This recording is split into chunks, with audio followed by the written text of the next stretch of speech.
Está en el aire su informativo País de la Monarca, una revista semanal de lo más importante acontecido esta semana que está por terminar. Los saluda su amigo Medardo González Arizmendi desde el oriente del estado de Michoacán, País de la Monarca, en Ciudad Hidalgo, la antigua Tajimaroa. Un saludo para Juncapeo, Canal 12 de Maxicable, a Tuxpan, Canal 12 de Maxicable, Ciudad Hidalgo, Canal 7 abierto, e Irimbo. Próximamente estaremos en todo el oriente del estado a través de Telecable. Nuevamente. Bueno, pues nos vamos para este sábado. Se celebra a las personas que llevan por nombre Joaquín, Ana, Erasto, Bartolomea y Cristina. Bueno, hoy se conmemora a nuestra Santísima Madre de la Misericordia, según el calendario Galván, que trae todo el santoral católico. Nuestra Señora de la Misericordia este sábado. Es una imagen que tiene muchos seguidores. María Santísima Madre de Misericordia. El domingo, como este programa se repite los domingos de 3 a 5, tenemos que celebran su onomástico Jorge Aurelio, Natalia, Celestino I, y también tenemos a quién más aquí. Bueno, esos son los que celebran su onomástico este domingo. Felicidades para todos los que cumplen años o están celebrando algún aniversario, que gocen de buena salud. Un saludo muy especial para nuestro buen amigo Joaquín Camacho Arriaga, que va a estar de manteles largos y servilletas cuadradas, según lo que nos platica su hermano Ricardo. 4 cabezas de res al horno tiene dispuestas para el día de hoy. Como ustedes saben, ellos obtuvieron en 2 ocasiones el premio estatal en concurso de platillos típicos allá en la ciudad de Morelia, la familia Camacho, que tiene como patriarca era don Luis Camacho, que en paz descanse. Bueno, Joaquín, pues ahí nos apartas cuando menos unos 2 taquitos de molleja y de sesos. Nos vamos con La Voz de Michoacán, el diario más importante del estado, con información internacional, nacional, estatal, regional y local. Hijos de mamá Rosa se mudan al Semizán. Centro de salud se reubica. Amarga fiesta para los morelianos. Ahora resulta que el hermano mayor es el Atlas. Ojalá prohíba la FIFA en México que un solo propietario sea dueño, una sola persona o una sola empresa sea dueño de varios equipos. Se presta a muchas cosas. Desmantelan al Monarcas para llevarse los juegos, los mejores jugadores al Atlas, faltando el respeto a la afición michoacana. Y pues amargo aniversario, el Morelia cumple hoy 33 años del ascenso a Primera División, después de haber estado algunos años antes también en primero.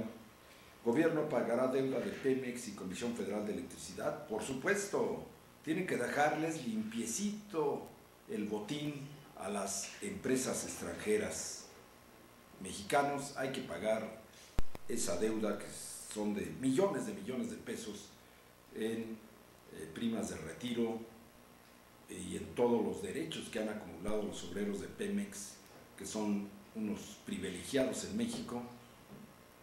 El resto que se las arreglen como puedan, bueno, a excepción también de algunos otros áreas burocráticas, y qué bueno que ganen bien. El problema es que pues toda la corrupción que nos ha saqueado al país, hay que pagar todas esas deudas y dejar limpiecito de compromisos a las empresas extranjeras para que vengan aquí a México por el petróleo, asociados obviamente por grandes magnates mexicanos o políticos, ¿por qué no? También le van a entrar. Faltaba más. Bueno, nos vamos con la página web de La Voz, www.lavozdemichoacán.com.mx. Trasladan a menores rescatados de albergue a edificio de Morelia. Se prevén tormentas eléctricas en Michoacán. Más adelante vamos a ver qué nos pronostica para el oriente del estado. Cumple 33 años de ascenso del Atlético Morelia, en aquel entonces a primera división. Reintegran a familias en Jalisco a 19 menores de albergue de Mamá Rosa. Ahora el problema será dónde estarán mejor. Si que en el albergue de Mamá Rosa con todas sus deficiencias, o con los papás que los van a dejar hacer y deshacer en las calles. Cortarán 200 árboles que presentan riesgo para los morelianos y obstruyen, me imagino, la visibilidad de los comercios. Nada más que pues se disfraza con que se van a caer. Abaten a presunto asesino del cantante Tito Torbellino. Sergio Pérez está decepcionado de las fallas en el Gran Premio de Hungría. Plantaron el árbol que simboliza la armonía y la unidad. Capturan a presunto violador. Y pues el Atlas logra su primera victoria del torneo. Tenemos información internacional en La Voz de Michoacán, en su página web. Raúl Castro preside 61 aniversario del asalto al cuartel de Moncada, inicio del derrumbe de la dictadura de Batista allá en Cuba en los 50s. Estados Unidos y 6 países llaman a mantener el alto al fuego en Gaza. Israel, en contraparte, solo acepta 12 horas de pausa en el combate allí en Franja de Gaza. Lo que lamentablemente ahí hay 2 grupos de extremistas, unos en Israel y otros por parte de los palestinos. Y esos extremistas están llevando a la muerte a los 2 países, aunque pues sabemos la superioridad técnica y económica de Israel. También son afectados personas inocentes, y en Palestina pues se lleva la mayor parte porque pues no tienen los recursos para tener armamento del nivel de Israel, pero los extremistas palestinos son también muy crueles, y los extremistas que los hay en Israel igual de crueles, y son los que están ganando esos 2 grupos. Dentro de los gobiernos hay extremistas, en los 2, tanto en Palestina como en Israel, enclavados en el gobierno. Maldita vecindad y los hijos del quinto patio festejan 30 años de música y rebeldía.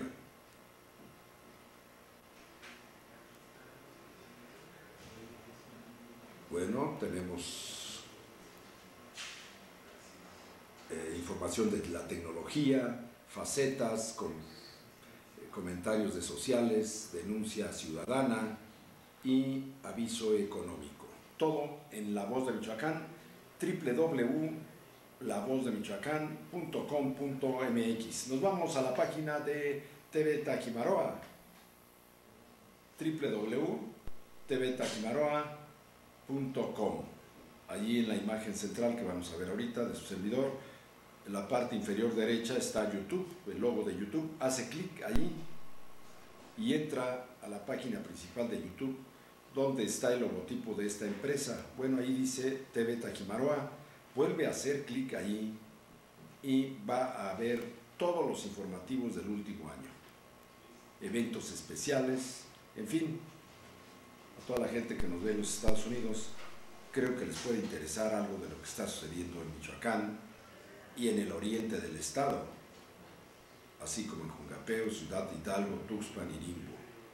Nos vamos a un corte y estará con nosotros el historiador y antropólogo Carmelo Soto, que nos trae a presentar un interesante libro. Regresamos en un momento.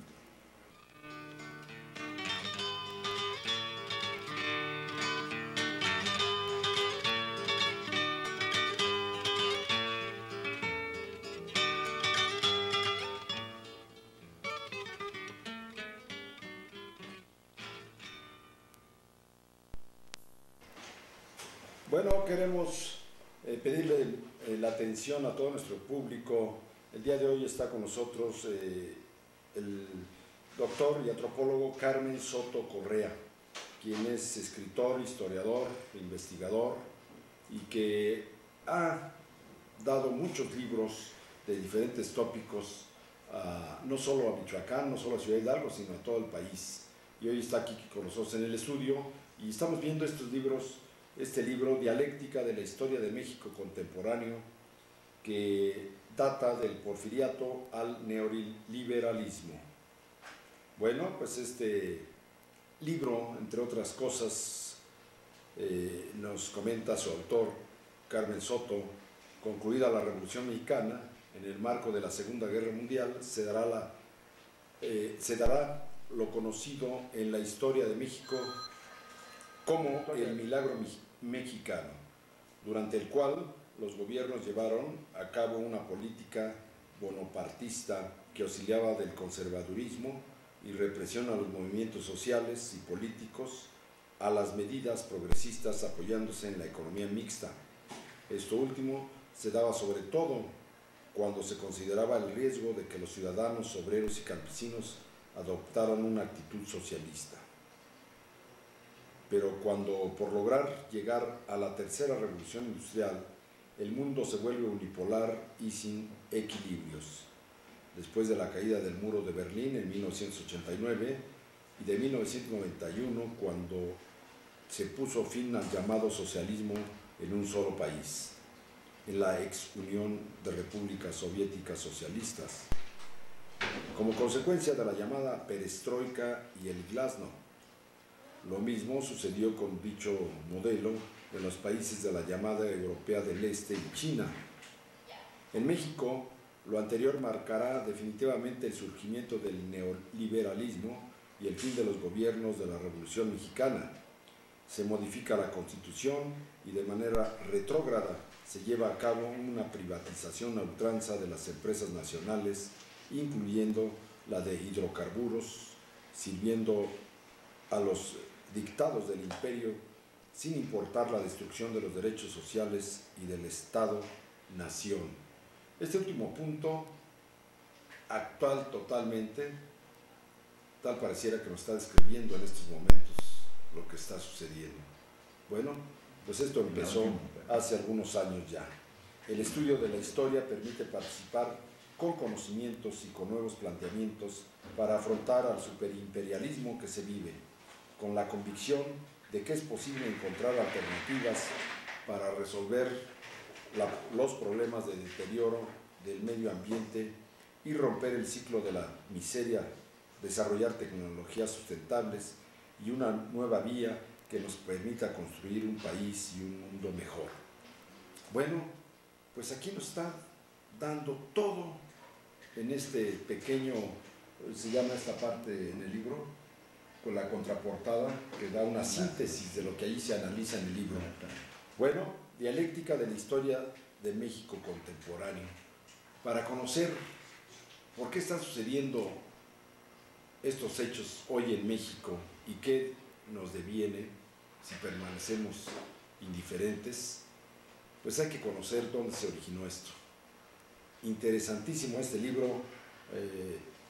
Doctor José Carmen Soto Correa, bienvenido aquí al estudio y te agradecemos que nos hayas traído este libro y que en un momento más vamos a decir de qué manera pueden ustedes obtener este libro.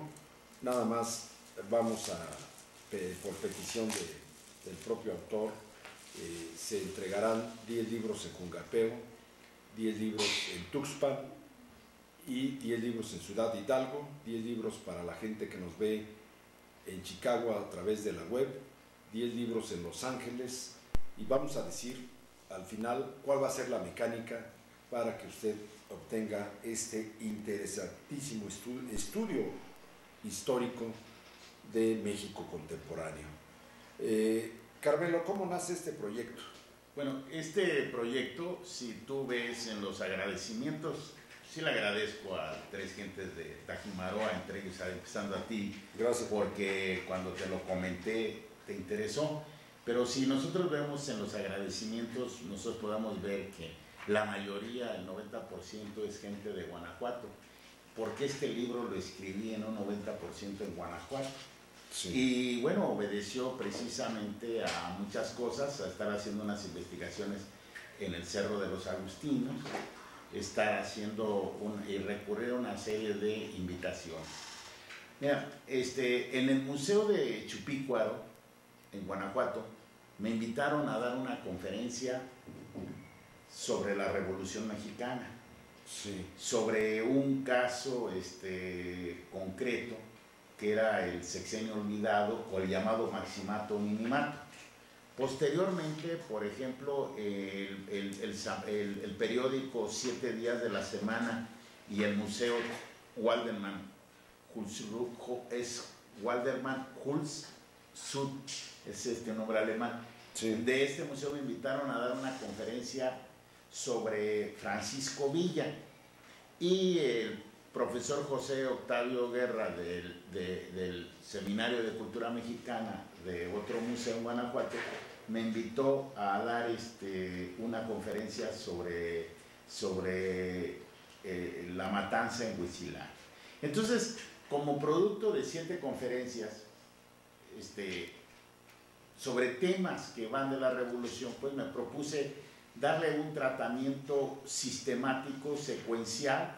Surgieron 2 libros, uno planteo hasta el porfiriato, que también cuando me invites haríamos, y el otro, los problemas actuales, planteábamos por qué desde Porfirio Díaz. Porque con Porfirio Díaz México va a aplicar por primera vez la parte de la primera, fíjate, revolución industrial, y la segunda, entre el ferrocarril. Imagínate cómo quedó el burro en ferrocarril. Empieza todo un sacudimiento y se da toda una dictadura de 3 décadas. Si nosotros sumáramos en México, lo digo yo, si sumáramos en México los 11 veces que Santana fue presidente, los 10 años que Benito Juárez fue presidente, más de 30 años que fue, y 30 años del PRI, 70 del PRI, bueno, nuestra vida democrática ha sido muy pequeña. Pero, bueno, o a lo mejor apenas se está formándose. Entonces, bueno, pero no vamos a entender nunca México si no entendemos la revolución y el porfiriato, porque los grupos de poder, los grupos financieros, la familia revolucionaria, la familia bancaria, todos los grupos industriales, todo el gobierno se legitima en la revolución. Se legitima en la revolución. Podemos nosotros hacer un seguimiento puntual de la matriz, de dónde viene Peña Nieto, de dónde viene Cárdenas, de qué grupo de que participan en la revolución.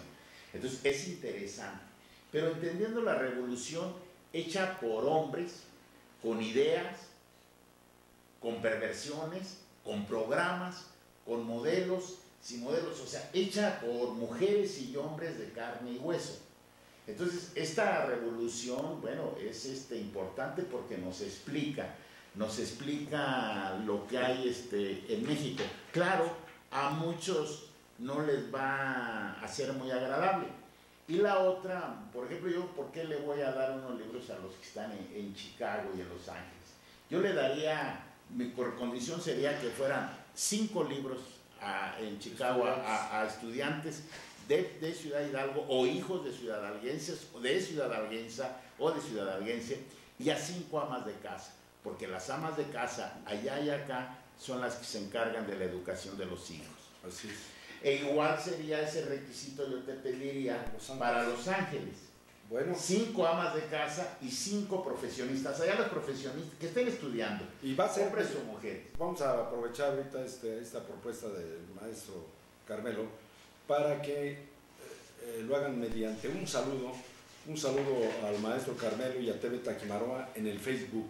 Ese va a ser el requisito. Allí lo tienen. Ustedes nos envían el saludo a Facebook TV Taquimaroa, donde nos dicen que vieron este informativo y que desean obtener el libro. Nos dan sus datos, dónde podemos entregar este libro aquí en Ciudad Hidalgo a algún familiar para que se los haga llegar. Ese es el requisito y nada más. 5 estudiantes en Chicago, 5 estudiantes de Los Ángeles y 5 amas de casa en Los Ángeles, 5 amas de casa en Chicago. A través del Facebook, mándenos un recado, un saludo y se hacen acreedores a este libro que nosotros entregaremos a quien usted nos indique aquí en Ciudad Hidalgo, directamente al domicilio que usted nos diga. Así es como vamos a entregar este libro, que está interesante. Pero además tienes desde el plan de San Luis, todos los planes, Ayala, el plan de todos los planes de la revolución, el plan de Guadalupe, el programa del Partido Liberal Mexicano de los Flores Magón, el plan de Ayala, todos los planes están íntegros, completos, para que la gente, aparte de si traen opinión, comentario, pero que la gente pueda hacerse su comentario de los planes que van a terminar en la Constitución que es vigente, ¿no? Entonces, fíjate que hablando de los de una vez, paisanos, Carmelo, antes de que sigamos de los paisanos de Chicago, sí, y de Los Ángeles, yo quisiera decirle lo siguiente. A ver, mira, cuando me invitaron a dar una conferencia de Francisco Villa, yo tenía muchas ideas de Francisco Villa. La primera, sin la toma de Zacatecas, no hubiera sido militarmente posible la revolución, porque ahí fue donde tronó la estructura del ejército federal, y eso permitió el avance de los ejércitos revolucionarios. Sabemos que Carranza tenía el control de la zona carbonífera de Coahuila. Entonces, cuando el ejército del noroeste y el ejército del noreste, uno dirigido por Obregón, otro por Pablo González, y la división del norte que había chocado ya con Carranza, van hacia la toma de la Ciudad de México, los trenes de Villa son parados porque no tienen carbón. Entonces llegan en primer lugar a la Ciudad de México las tropas de Obregón, las tropas de Pablo González con Carranza. Ahí vamos a pedirles que le pongan MX, tvtajimaroa.com MX. Entonces resulta que, bueno, sabemos Villa, como lo vamos a relatar, ahí trae el plan de la convención en Aguascalientes, buscando el centro de México. Después van a hacer el plan, también trae el pacto de Xochimilco entre Villa y Zapata, toman la Ciudad de México. Cuando los villistas y zapatistas toman la Ciudad de México, la gente decía, el Atila del Sur, bárbaros, vienen. Y la situación más revolucionaria que hicieron fue ir a desayunar al Zambros de los Azulejos y una peregrinación a la Basílica. Y pedían para comer. En cambio, los villistas en 2 semanas acabaron con la planta vehicular. Claro, estoy acá terminando un libro del automóvil gris, la banda del automóvil gris, la banda mafiosa que robaba, que era de Pablo González y Carranza. Fíjate, ¿desde cuándo? Desde las altas esferas. Entonces es interesante ver. Pero en fin, lo que me molestaba de Villa y Zapata, que se sacan una fotografía en la silla presidencial y la queman diciendo esta es la causa de los males. Y dejaron pasar un periodo vital para darnos un modelo de país. Yo les criticaba, claro, y la segunda crítica que le hacía a Villa, que fue un error, la militar, porque no ayudó a Zapata cuando estaba enfrentando en Puebla a Obregón, que venía de Veracruz. Y la Ciudad de México no se podía defender militarmente. Entonces las tropas villistas salen hacia el norte. Entonces Obregón no toma la Ciudad de México, se va al Bajío a torearlo, ¿no? Y entonces Villa cae en la trampa de mandar cargas de caballería contra la artillería. Ángeles regresa enojado porque los cañones iban en los trenes. El general está mandando la masacre a nuestro ejército. Esta es una guerra de artillería y las guerras se hacen para ganar, y donde nosotros fijamos, porque Ángeles era uno de los mejores artilleros. No en vano los Estados Unidos pedían que dirigiera la artillería en la guerra mundial. De ese tamaño y de ese calibre de capacidad estamos hablando de Ángeles. Cuando Ángeles viene, se enoja, baja un avión y baja un cañón del tren, tira un bal y le vuela la mano a Obregón. Era de artillería. Ahí rompen, se separan, y bueno, ya sabemos que viene una etapa de Villa. Yo nunca entendí a Villa por qué atacó Columbus. Yo siempre creía el cuento de que a lo mejor era por la cuestión de las armas, que lo habían traicionado, etc. Pero mi sorpresa cuando me invitan a una conferencia de Villa y que digo, ¿qué tanto sé de Villa? De Villa, que los adoradores de huesos, los de la Universidad de Yale, tienen su calavera, por cierto lo denuncio, junto con la del indio Jerónimo, Yale. Hay que ver esa película de la Sociedad Secreta para entender a qué me estoy refiriendo. Ahí la tienen. Bueno, Villa, yo pensaba que era por armas, pero después me doy cuenta ya en una investigación detallada que desde que fue gobernador de Chihuahua, Villa había estado almacenando armamento, no tenía problemas de armamento. Entonces, bueno, ¿por qué ataca Columbus? Y mi sorpresa es, al buscar documentos, cartas, que Villa sí tenía claro por qué había que atacar. Es más, le daba la razón a la revolución, decía, el país enano que se hizo gigante y el gigante que se hizo pequeño a nosotros. Entonces, Villa, aquí van a encontrar cartas completas que le manda al general Emiliano Zapata, donde dice, cuidado, los norteamericanos vienen sobre las líneas férreas mexicanas, sobre la minería, sobre el petróleo, con una claridad meridiana adelantándose a tiempo, pero como dice Villa, tengo estos documentos, no tenemos, está en la página 124. Parece que está narrando lo de ahora, y entonces dice, no tenemos flota naval, por lo tanto tiene que ser por tierra. Entonces entiendo por qué mandan a Miles a perseguir a Villa, y veo un Villa con una dimensión ya de entender claramente nuestra situación geográfica e histórica. Geopolítica. Entonces, eso es importante, ¿no? Porque esto, que los mexicanos, gracias a la doble nacionalidad que están allá, entiendan pues este proyecto. Porque yo considero que en 4 décadas, 40 años, 50 años, la gente de allá y acá estaremos dando la misma pelea, de tener mejores sociedades más justas, proyectos de nación viables. Uno de los libros que estoy terminando es para reforzar la cuestión del derecho internacional. Por ejemplo, las islas de California no están en el Tratado de Guadalupe Hidalgo. Entonces yo estoy terminando un libro que me pidió la familia del Zorro, porque el Zorro tenía nombre. Siempre nos lo quitan de historia, lo hacen un espadachín entre la color. No, pero Joaquín Murrieta tenía una historia. Yo estoy proponiendo que lo que era Arizona, Nuevo México, Texas y California hagan una nueva república, porque es la quinta economía más fuerte del mundo. Eso nos ayudaría a México, les ayudaría a los paisanos y les ayudaría a los negros, les ayudaría a los amarillos, a ese abanico tan grande, ese mosaico tan grande de nacionalidad. Pero esa es la historia de otro libro. Yo les recomiendo que vean a Villa, a Villa, y también pueden ver todo. A lo mejor hay cosas que van a ser de escándalo. Yo veía la cara de mis amigos guanajuatenses. El asesinato de Álvaro Obregón. No, mira, te voy a poner un ejemplo.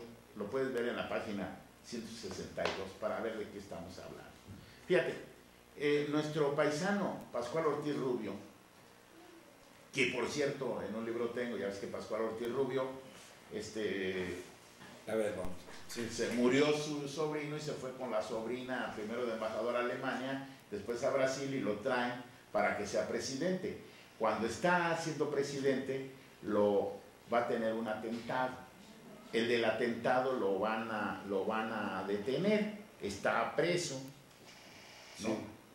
El que tiene un atentado, y resulta, por ejemplo, es un ejemplo de este atentado, el líder del Senado, fíjate bien, el líder del Senado va con el procurador de la República y le dice, este es un documento, fíjate, le dice que, pues que es algo tan, ¿cómo te diría?, tan penoso, porque le pide le dice, fíjate, estamos dando un feo espectáculo con eso de los tormentos a Flores, el que había disparado, dirigidos por el que daba los tormentos, el general Eulogio Ortiz, y por Manuel Rivapalacio. Estos son muy arbitrarios y muy, bueno, aquí dice una grosería, muy pendejos, pero es un documento. Flores está a tu disposición, teóricamente tú eres el responsable de su vida. Uno de estos días, más bien dicho, una de estas noches, entre Eulogio y el Piojo Rivapalacio, que era el líder de la Cámara de Diputados, le van a mandar a aplicar la ley fuga y ellos no tendrán ninguna responsabilidad, pues el reo está a tu disposición.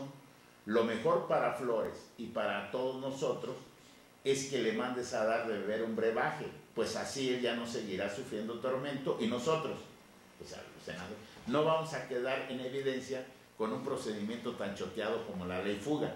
Al día siguiente de la conversación, Daniel Flores amaneció muerto de un ataque cardíaco. Le pregunté,